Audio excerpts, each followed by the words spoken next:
Technology is evolving faster and faster. Not surprising when you consider that today, more scientists are doing research than in all of history combined, and using superior instruments and communication tools.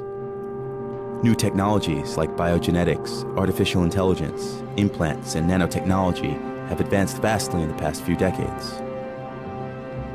These various technologies seem now to be converging towards one goal: to overcome human limits and to create new, higher forms of life, to create something transhuman. Robert Anton Wilson has been calculating this acceleration of knowledge. He calls it the jumping Jesus phenomenon. The jumping Jesus phenomenon is my name for the acceleration of information throughout history. I first heard of that from Alfred Korzybski, a Polish mathematician who invented a scientific discipline called general semantics.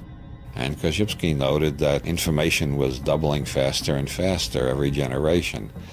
And he said we got to be prepared for more and more change. We got to train ourselves to be less dogmatic and more flexible so we can deal with change. He took the unit at 1 AD as his basic unit to calculate how long it took for the information available to human beings to double, and it took 1,500 years, which brought us up to the time when Leonardo da Vinci was in his 40s and the Renaissance was at its height. I decided to call this unit a Jesus. So in 1 AD we had one Jesus, in 1500 we had two Jesus. The next doubling only took 250 years. You can see the acceleration factor. And by 1750 we had four Jesus.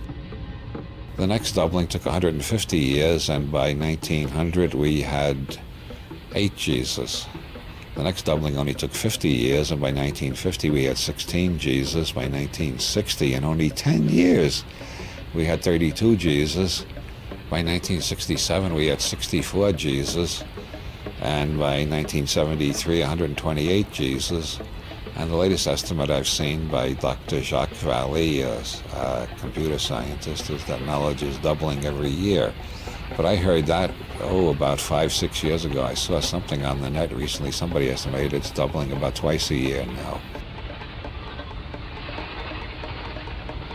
Obviously, if we're experiencing more change now in a year than we previously experienced in 1,000 years, we can propagate that trend into the future and see that a day will come when we will experience more change in an hour than we have experienced in the past 20, 30,000 years. A situation like that is unimaginable, so we call it a singularity, a place where the normal rules of modeling break down. Modern religions have anticipated the singularity by calling it the eschaton, or the end of time. Technological communities have anticipated the singularity by thinking in terms of artificial intelligences or something like that. In whatever form it takes, we seem to be on the cusp of a dramatic evolutionary leap into a deeper order of complexity than biology or biology plus culture has been able to provide. We're on the brink of something truly awesome and unknown. The world ends tomorrow! Not on this day, not any other day. It says the world ends tomorrow! And you wake up. I want you to know A future where knowledge evolves at infinite speed. It is clear that no regular human being will be able to keep up with this acceleration. this is the year. Are you ready? Are you ready for the midnight cry? There's no way you're going to heaven if you're not following the right one. Some futurologists anticipate that species of higher intelligence will at one point take over further progress. Only but a few days left for you so-called white people. Jesus. I'm thinking about Jesus. These might be artificial intelligences, genetically upgraded humans, or a combination of both. So yes, we're living in the last days. It's tomorrow and you may die. Most calculations anticipate this moment to be between 2035 and 2045, so it is not a far-off science fiction scenario. You got a sad day coming from you. How can we deal with such a future? It's going to be the worst day of your life. Today, this day, today. Are you guys only worshiping Jesus or like God and everything? It's like you're just saying that only Jesus can fill that place, and I'm saying that to every person there's an intricate Savior. God the Father, you know what I'm saying? It doesn't have to be just Jesus. How do we prepare for such a technocalypse? The singularity I put in 2045. At that point, the non-biological intelligence that we create that year will be about 1 billion times greater than all biological human intelligence. There are a growing number, maybe a few hundred people, who are seeing the writing on the wall that these technologies are coming this century. And they will allow humanity, if we, as human beings, as a species, if we choose, and it's a critical concept, if we choose, we could build godlike, massively intelligent machines with capacities, oh God, trillions of times above ours. I mean, they may reach a certain level of artificial intelligence where they themselves then start redesigning themselves, right? The singularity, that idea, when a certain level, a threshold level of intelligence is reached, and then it's no longer human beings who design the next generation. They do it, and they're doing it at the speed of light, electronically. So, up goes the AIQ very fast, and we just lose control. We just sit back and watch what happens, and they're the boss. Well, for a long time I've been trying to understand why there is not more resistance to various technological agendas. The computer is an instrument that enables humans to be much more powerful than they ought to be. And so anything coming from the computer revolution I will regard as dangerous, ultimately dangerous. In fact, I would say that within the next 20 to 30 years, we will see the catastrophe. One of the things about technological development, there's never a moment that we can, as I say, stop and evaluate, because everybody's saying, oh, wait, it's going to get better, it's going to get better. Oh, yes, there are problems now, there are bugs now, but we will solve them. And so there's an infinite deferring of evaluations and decisions, okay? And that's irrational. You ain't got much time left, because Christ said if you don't cut the time short, there'll be no flesh left to inherit the earth. You known as the mad scientist. The accelerating pace of innovation is not only destabilizing, but throws everyone really reeling on the defensive, okay? Well, we call it stress. People are dropping like flies, okay? Part of it is just the anxiety. Is this the way we want to live? Why not slow things down? What's the hurry? I'm not interested in a future where there are post-human beings if I'm not one of them. I want to be there. It's very important to me that I live and thrive in the future, not just to think about some robots taking off into space. I want to be there. They could take advantage of intelligence theory and wire up their circuitry in a way that make them Einstein plus, right? So they could be incredibly smart. They would be like gods to us. Human beings with our puny little brains. There are two things that are infinite: the universe and human stupidity. The human species is one that has a brain that's already too big. And now we have in the computer something that extends the power of that brain almost limitlessly. The machines are not the problem. It's the monkeys behind the machines that need to be addressed. We're all stupid. We don't think very well. We can't remember more than about 7 numbers in a row before our brain gives up. We have very bad short-term memories. We can't think of long chains of reasoning without forgetting where we started. That's all design defects as far as I'm concerned. So is that an enhancement to improve that, or is it repairing a defect? It doesn't really matter. We should be using technology to make ourselves better. I am convinced that these technologists at MIT, in all their fancy laboratories up there and artificial intelligence, are correct when they say that the question in another 50 years will be, whether the machines want to keep us around as pets or not. Who is to say that for whatever reason, sometime in the future, those Artalics may decide, those human beings, the pests, right? They are so inferior to us. They get in the way. They're eating up our resources that we need, whatever, taking up our atoms that we need to go bigger and bigger and bigger.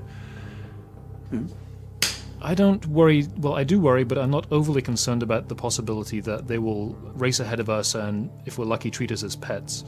I think more likely what's going to happen is that we will become increasingly integrated functionally with our technology, with our computers, with our robots. And rather than it being a them and us situation where they're the ruling class and we're the poor serfs underneath, I think we'll be much more integrated. Well, that is the most tricky question. Are we going to retain the monkey meat? Are we going to hang on to the body and through the body have a connection to the rest of animal nature? Or are we going to become disembodied streams of electrons moving in virtual realities that are contained entirely in circuitry?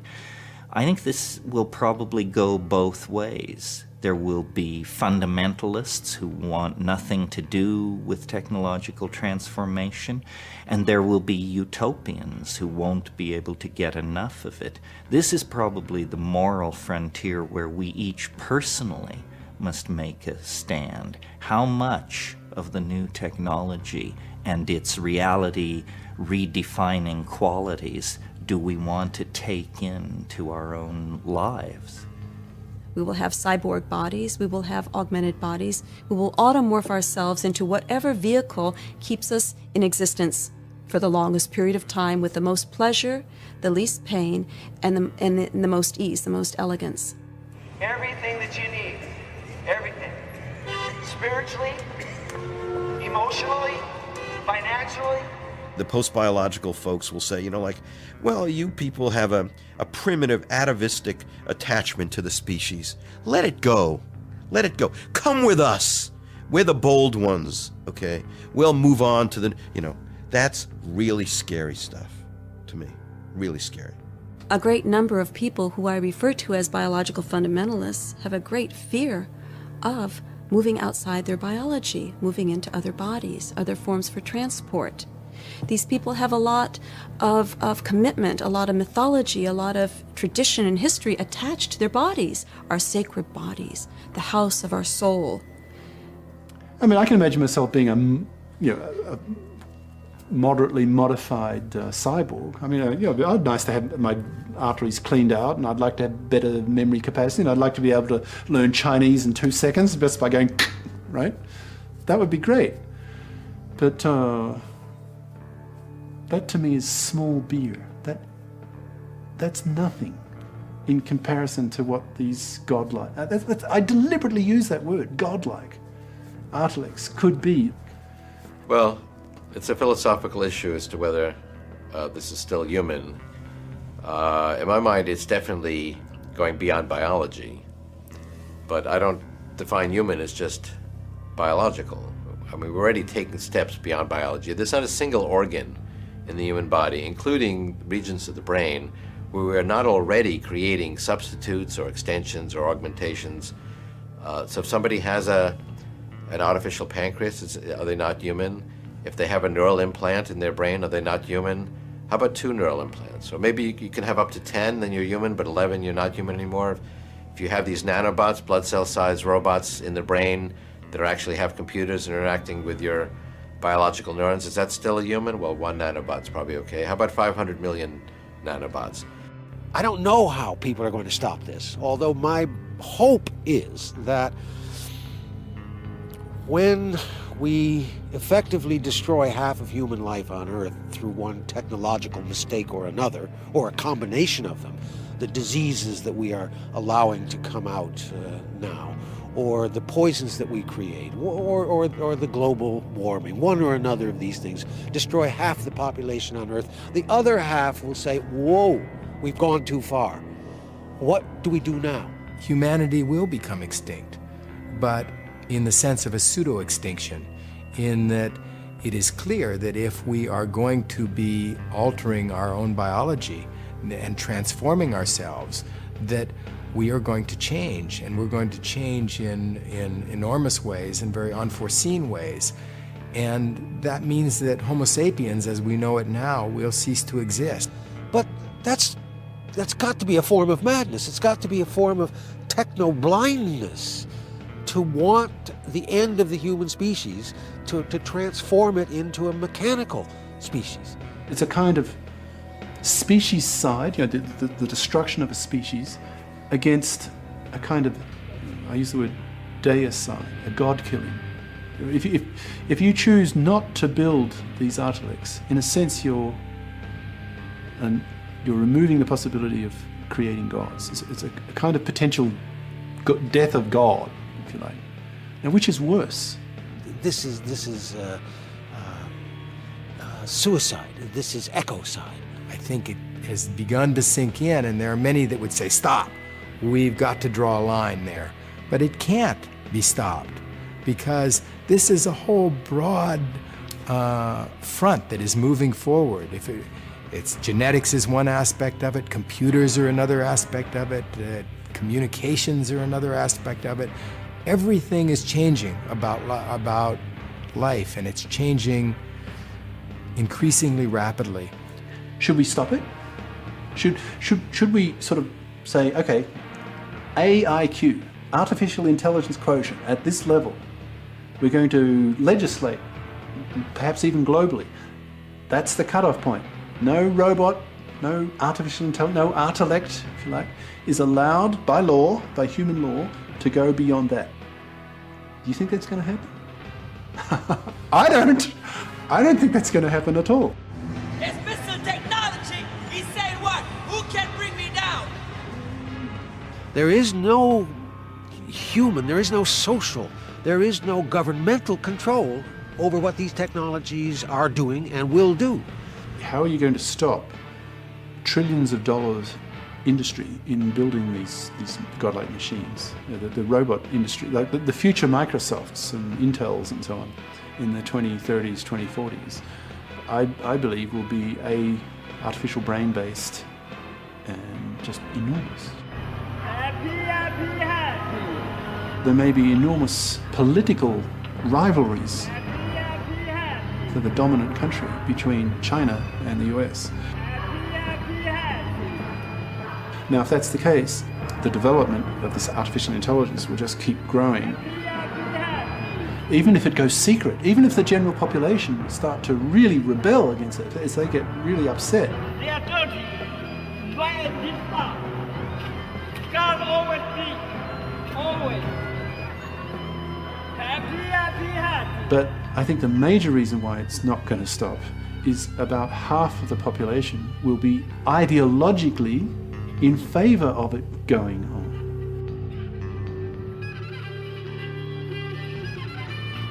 That's why the so-called white man put up himself as God, saying what? If there has to be a God, I am.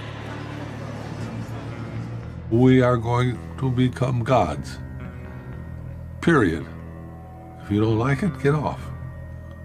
You don't have to contribute. You don't have to participate. But if you're going to interfere with me becoming God, you're going to have big trouble. Then we'll have warfare. For one group, you'd be building gods. It's just, amazing. It's awe-inspiring. It's energizing, right? It's setting a goal for humanity. There's the whole universe out there, right? The big picture.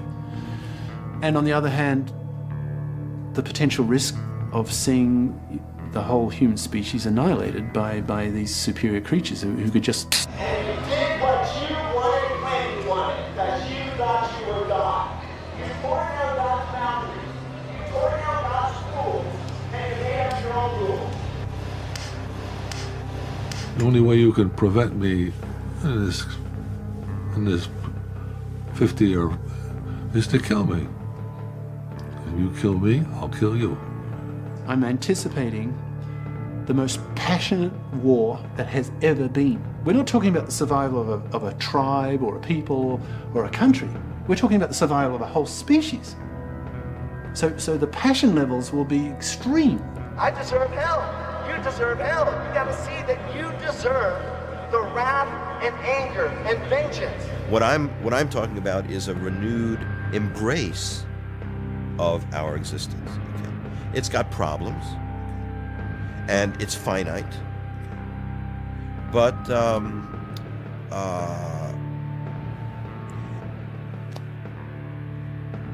I'm not driven to flight from it. We have to learn humility, species humility. The more I think about that versus that, the more magnificent that becomes, because its potential is just so much greater. Billions of people get wiped out on the cosmic scale as a cosmos, right? If you try to think in those, that's nothing compared to that. But if you can't see that, this is absolutely monstrous. Jesus don't even want to talk to them. Probably most people can anticipate horror. It's fairly simple concept to understand. You know, people getting killed, you know, people get run over by cars all the time, but you just multiply that by a billion, right?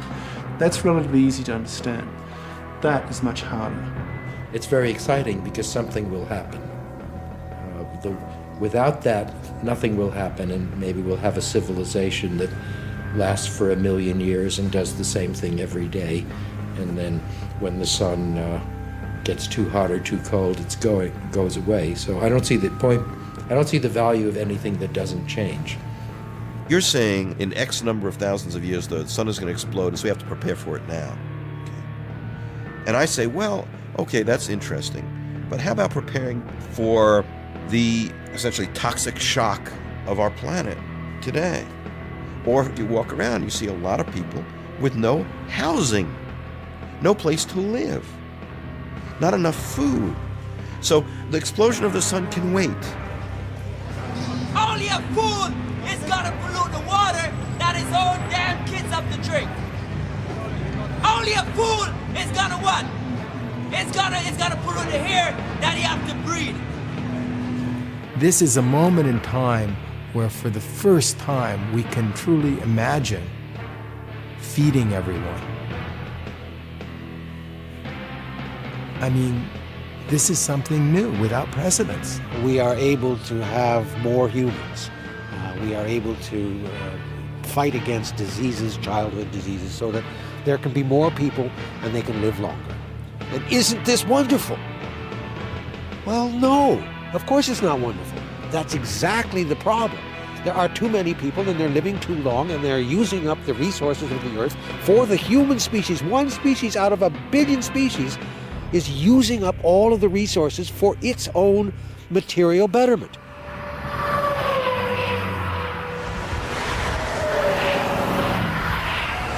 Every moment that I speak, another species is being extinguished.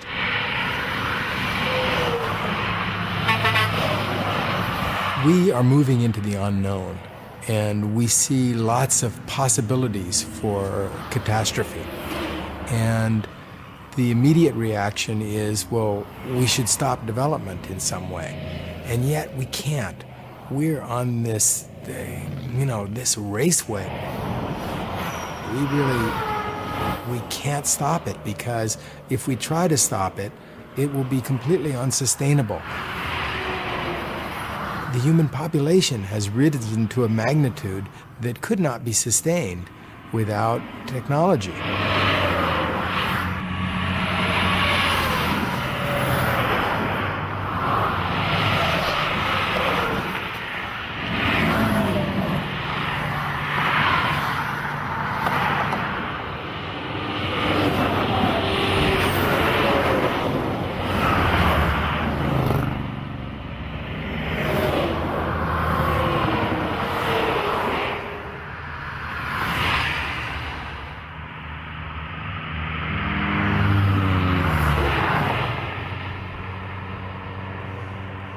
Well, I can tell them what we do now. We establish small communities with small technologies. It's very simple.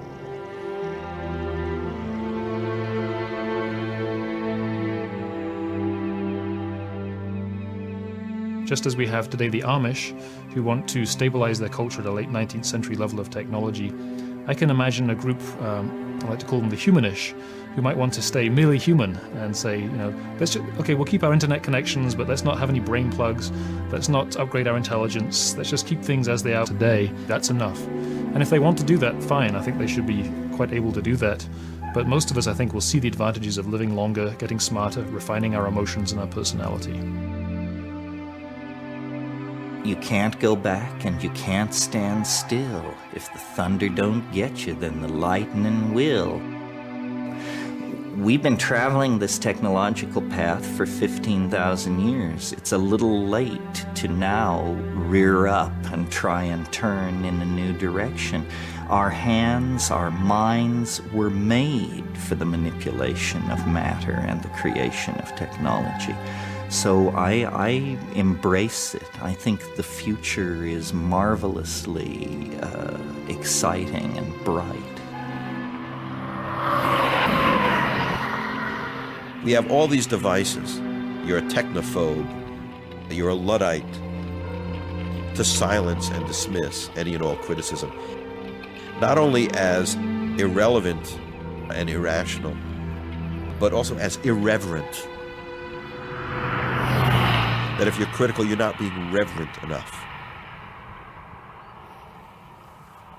Why is it one of my life goals to raise the alarm, you know, to try to generate this debate? And well, I don't know if it's a simple answer, but one answer is because I'm so ambivalent. See, if I were 100% cosmist, I would just quietly do my work and not say anything. Just do it, right? Because I want the technology to be there, and the faster it's there, less climbing time, right? So more likely that these outlets would be built quietly, and then suddenly, fait accompli, they're just there, right? So yes, we're living in the last days. So we know that I think we need to downplay the caution and move ahead faster. You think you got away with it? The debate will heat up and rage. There are consequences. Jesus is coming soon. Because we're living in the last days. And then people take side. When you do not want to listen to God, the great day of the Lord is near. And then you'll start getting assassinations What did the Bible say? The great day of the Lord is near. and sabotage. You gonna cry out near. The great day of the Lord of Christ's second coming is what? Gigadeath. The worst war that we've ever seen. It's near, man. Don't you know? We have to grow up as a people, and the faster we do that, the better it will be for us all. Mr. Technology, God said, read it again. I just feel profoundly schizophrenic on this issue. I hope I'm not screaming. I don't want to scream. Torn. Just wanted to talk. Because it's so horrible and it's so magnificent. So read. The great day of the Lord is near. It is near.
I don't see that we are going to go back.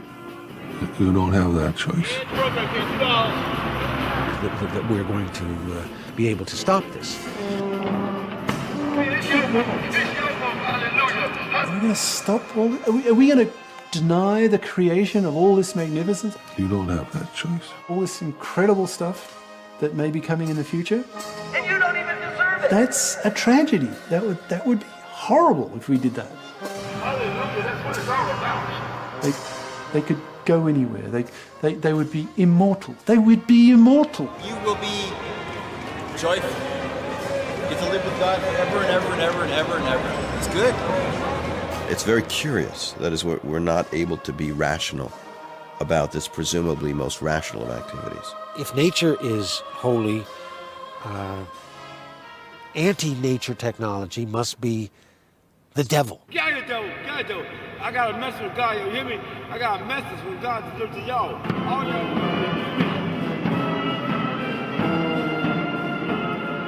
Now the most pressing issue is aging and death, and human stupidity, which makes it so hard to solve problems.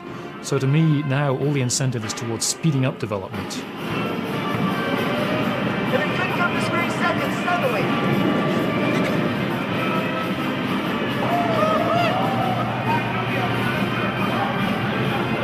The record is clear, the historical record, that human beings are not capable of safely and reliably using that technology. The potential for mischief is enormous, okay? And unless human beings somehow reinvent themselves. Look, I think the solution for us today is the same as it was for the Luddites. And the Luddites took a hammer like this, and a big 10-pound hammer, and they smashed the machines that bothered them.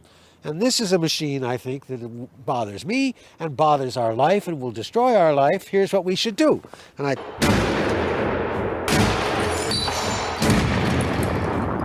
Since 1978, the Unabomber has struck 16 times, killing 3 people and injuring 23. This may be what he looks like. Sir, are you the Unabomber? Sir, are you the Unabomber? Do you have anything to say at all? It's your chance to make a statement, sir. Theodore Kaczynski was the Unabomber. He was a brilliant mathematician, an assistant professor at the University of California. After 2 years, he resigned without any explanation and went to live in a small cabin in the woods. There, he proceeded to form his personal terrorist group, send letter bombs to scientists and propagators of technology, and become U.S. public enemy #1, the Bin Laden of the 80s and 90s. In his manifesto, published by some major newspapers, he fulminates against modern society. He says that the proponents of modern technology are naive in their optimism. If scientists succeed in making intelligent machines, he says, the fate of the human race will be at the mercy of the machines. Kaczynski maintains that the bad and good aspects of the industrial technological society cannot be separated. Therefore, he declared revolution on modern society. The destruction of the system must be the revolutionary's only goal. The factories should be destroyed, technical books burned. The alternative proposed by Kaczynski is going back to nature. He calls it wild nature, because he understands that this also means giving up social justice, modern healthcare, and welfare. I'm convinced that what the Unabomber was saying, a lot of people think. He took it another step further, and as he says in the manifesto, in order to be heard, I had to kill people, okay, or we, because the manifesto is written as if it were a group. We had to kill people. Well, that's a horrible thought, but it's also true. How do we create the space and the attention to these issues? Okay, Kaczynski did it by killing people. Well, maybe there are better ways of doing that. Okay, I don't know. What can we expect in the coming decades? The prospects of technology appeal to people's deepest fears as well as to their highest hopes. A rational debate about the future seems no longer possible. In fact, such discussion, by definition, is beyond our human capacities. Aren't we still too human to be prepared for becoming transhuman? It is an enormous privilege to be alive right now and to be a part of this movement. And it's a very difficult time. I don't deny that at all. I look at it more as a birth pain, that here is this change that's occurring and we're coming down the birth canal and there's blood around and it's a difficult process, but it's a birth that is occurring. It's not a death. And I think that when future humans look back on this era from several hundred years in the future, they will not remember this time as one when we squandered the resources of the planet, when we destroyed our planet, essentially. They'll look at this as an extraordinary moment in time when we developed the basic technologies, the basis for their societies. We developed genetic engineering, the ability to basically rework our own genetic blueprint, which is something unprecedented. It's never happened in 3.5 billion years of history. We began to move out into space. For 3.5 billion years, life, all of life, has been constrained to this thin film on the surface of the planet. And now, quite suddenly, in just an instant in time, we're moving out towards the universe. And the third thing that has occurred in our era is artificial intelligence, computers. Suddenly, non-living material is beginning to achieve a level of complexity that rivals that of life itself. So these are three things that are absolutely unprecedented in the history of life, and they're occurring now. And is it any surprise that this is something that is jarring and shaking up the environment and causing extinctions? This is going to provide the basis not just for the next 100 years, but for thousands of years, tens of thousands, if not millions of years. And I see a long future stretching out ahead. Some people are already preparing to become part of this transhuman era. One of them is Terence McKenna, an ethnobotanist who studied shamanism in the Amazons. According to McKenna, to get ready for a future life where we will live uploaded in computers, we must first prepare ourselves mentally. The best way to do so, he believes, is through the use of psychedelic drugs. In a sense, this historical crisis, or this singularity that we're approaching, is like a transition from a low-dimensional world, say a world of 2 or 3 dimensions, to a world of 4, 5, or 6 dimensions.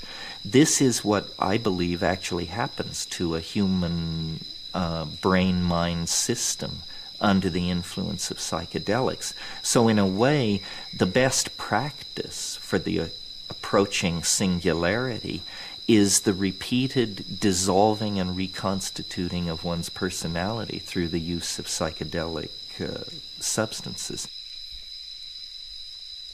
This is one of the most interesting new psychedelics in the world.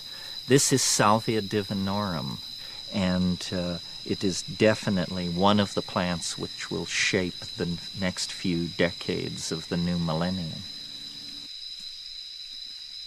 This is a coleus. It's ironic that these plants, which have been in our kitchens and in our windowsill flower beds for generations, turn out to contain psychoactive compounds as powerful as any known to science. These are not particularly interesting in terms of drugs, but they're certainly bizarre. When I take psychedelics, I always do it in a shamanic style, usually at night, usually alone, in nature if possible, and then I watch. I pay very close attention. I use my mind as an alchemical vessel for carrying out observations on the union of spirit, my personality, and matter, the physical matter of the substance that I'm ingesting. Nothing in human experience is as much like the singularity as a psychedelic experience. In a way, it's a microcosmic anticipation of this macrocosmic event in history. When we take psychedelics, we undergo a mini apocalypse, a mini revelation, and it positions us then for these larger events in the historical time stream. I'd like to climb up here with me. This is one of the most interesting plants in the garden. This is Psychotria viridis. This is the plant which causes the vision. When taken with ayahuasca, when taken as a liquid, the experience lasts about 4 to 6 hours. It's not as intense as smoking it. Smoking it is the most intense experience this side of the yawning grave.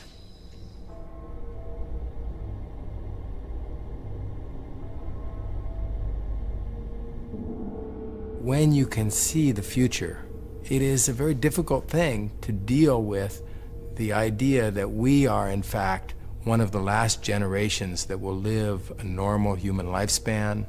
And there's a tendency for us, therefore, to want these things to occur more rapidly than they may actually occur. This is the #1 intellectual challenge, namely, you get to rejuvenate yourself. Now, how much is that worth? That's worth a great deal of money. As a matter of fact, when you get people my age, it's worth all the money that they have. I don't think people live long enough right now. It takes 50 years to understand modern mathematics. We're into life extension. Bottom line, we don't want to die. It's not a question of will we, it's a question of when will we have in our hands the interventions at the molecular level, at the genetic level, that will truly extend the human lifespan, perhaps hundreds of years into the future. The only thing that you have to do is stay alive. That is all you have to do. I'm not sure what methods are actually going to work, but if you and I are going to live until those methods become available, we had better do everything that we can to protect ourselves by making sure that we have a healthy lifestyle. And that includes eating the proper foods, taking your vitamins and mineral supplements, and it includes exercise.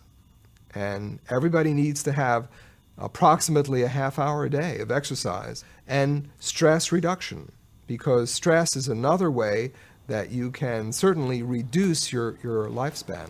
Doing those three things in different ways are a critical part of what I call the bridge plan, the plan or recommendations that you need to adopt in your life in order to bridge yourself from where you are now until the time in which all of these wonderful scientific medical interventions will become possible.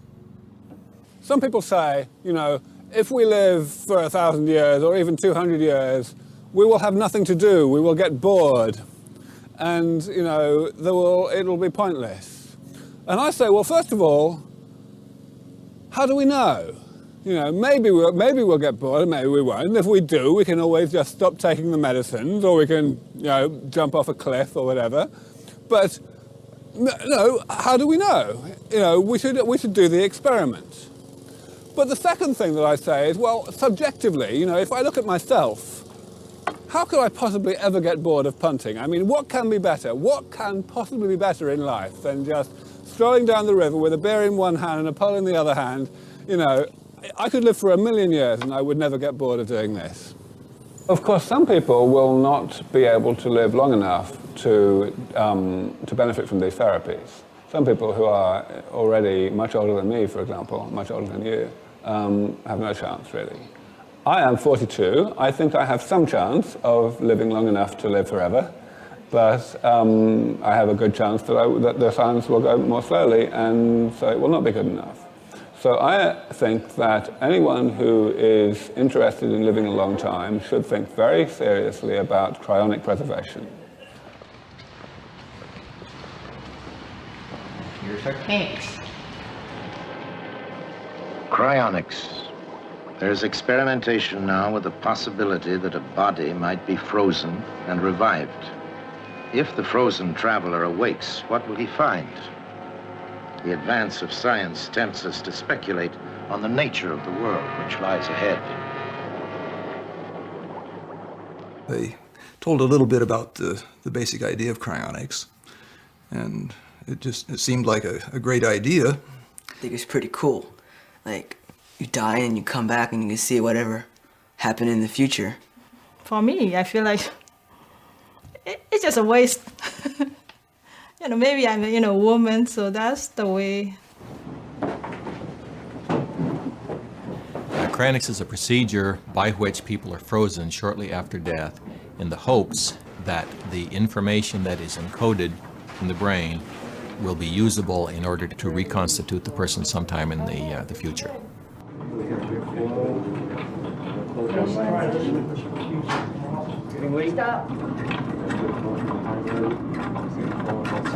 Some people currently only have their heads suspended. It's a cheaper process. It takes less nitrogen boil off to maintain such a thing. But there could be some arguments that they're losing some part of what they are. It is their belief that future science will be able to develop maybe a new body or an android or something. More and more people only go for the head. Not just because it's cheaper, the process is also easier to control. However, how to recover your body afterwards still remains an open question. But there are many examples in nature to make it seem possible. Some animals, like lizards, have the ability to regenerate a limb after it is lost. But in humans also, when a reasonably small part of the liver is cut off, it can grow back. Or when children, before puberty, lose a part of their finger, the finger can grow back to normal if treated well. This indicates that this kind of regeneration is not impossible. It's not impossible because it's being done by nature right now. So if we can simply find those secrets, the secret of the salamander, and be able to find how the salamander regenerates, then we may be able to apply the same kinds of amphibian techniques to human beings. Other possibilities. We may have vastly improved bodies. They may be made of metal. They may be much different than the bodies that you're looking at right here. And however, the mind would be the same. And with this mind in a metal body, I might be able to walk around on some of the heavy planets, on Uranus, for example, or on Jupiter. So that is a possibility that's suggested. Another possibility is simply living inside a computer, to where we're living in a virtual world, a virtual reality. And if that's the case, there's certainly no problem with space. We'd be able to cram the entire human race into that computer over there.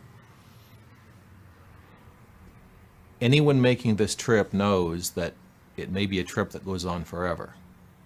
Anyone making this trip knows that it may be the fact that every single person in suspension, including this dear lady, may never be revived. It's a crapshoot, but we're the only game in town. Ready? Yes. We're fine.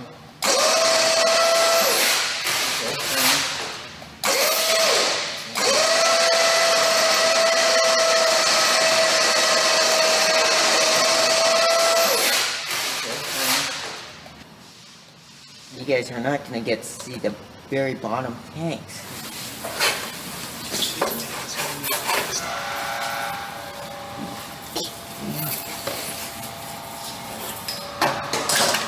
Yeah, it's the biological. I think that's the biological. I can tell by the weight.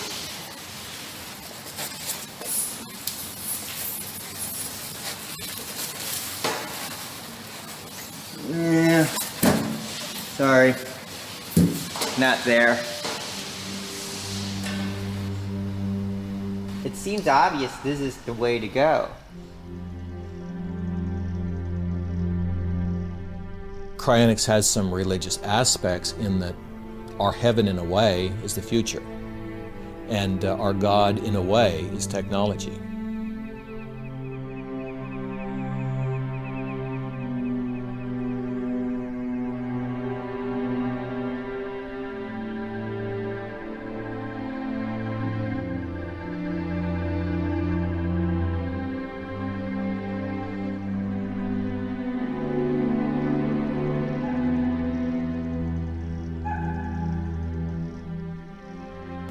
One of our associates suggests a program where you send a bunch of volunteers into the rainforest. And the volunteers are not trained people. They cannot tell an endangered plant or animal from anything else.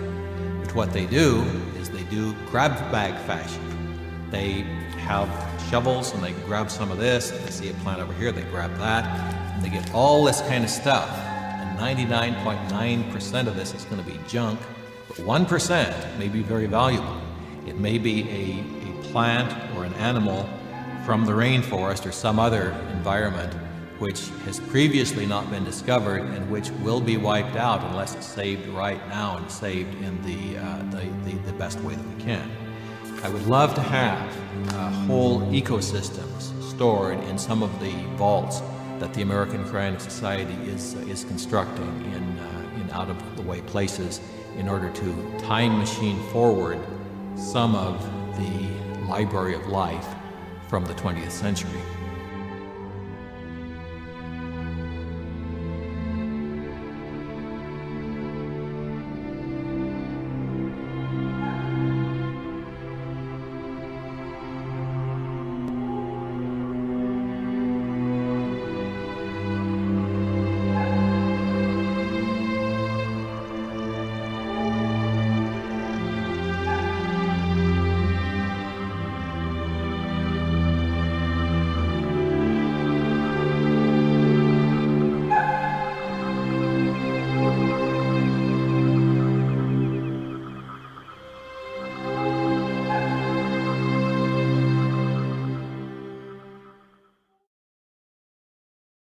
Thanks so much for watching. I hope you enjoyed this video presentation. If you did, please subscribe to my YouTube channel, like the video, and share it on your favorite social media sites.